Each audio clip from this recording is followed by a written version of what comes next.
Korido at buhay na pinagdaanan ng tatlong prinsipeng magkakapatid na anak ng Haring Fernando at ng Reyna Valeriana sa Kahariang Berbanya. Aralin 31, Kapangyarihan laban sa kapangyarihan. Saknong 1251 hanggang 1307. Inutusan si Don Juan na paamuhin ang mailap at mabagsik na kabayong alaga ng ama ni Haring Salermo.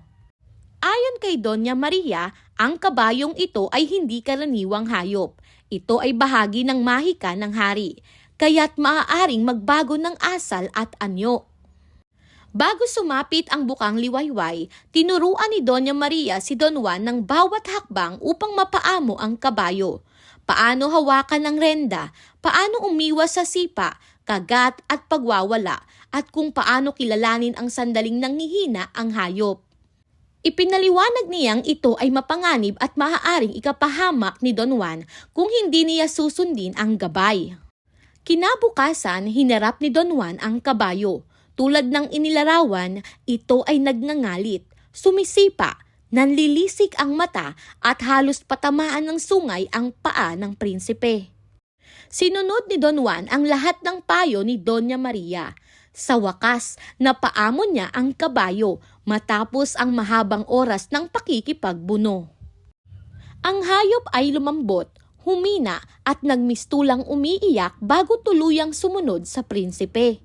Pagbalik sa palasyo, napansin nilang ang kabayo ay unti-unting nanghihina at sa pagbalik nito sa tahanan, bigla itong bumagsak.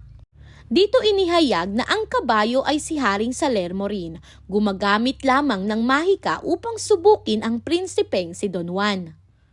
Dahil dito, nagkasakit ang hari at hindi makabangon ng tama.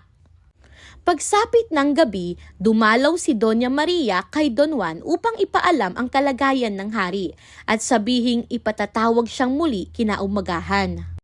Nang sumunod na araw, nalaman ni Don Juan na naghihintay pala sa kanya ang malaking kapulungan, mga kawal, tagapayo at kamag-anak ng hari. Ipinahayag ng hari na siya ay may karamdaman, ngunit kailangan niyang ipagpatuloy ang pagsubok. Dinala niya si Don Juan sa 3 silid na may 3 pintuang may butas, kung saan makikita ang 3 anak na dalaga ng hari. Ang susunod na pagsubok ay pumili ng tamang babae, isang lihim na nais ng hari upang masukat ang talino, pag-iingat at paninindigan ni Don Juan. Unang tanong, bakit mahalaga ang pag-unawa ni Don Juan sa mga paliwanag at babala ni Doña Maria bago niya harapin ang mapanganib na pagsubok? Pangalawang tanong, ano ang ipinahihiwatig ng pagkatao ni Haring Salermo na kaya niyang mag-anyong kabayo at subukin si Don Juan sa matinding paraan? Mahalagang kaisipan, ang tunay na lakas ay hindi lamang nakikita sa tapang, kundi sa karunungan, pag-iingat at pagpapakumbaba sa pagtanggap ng tulong.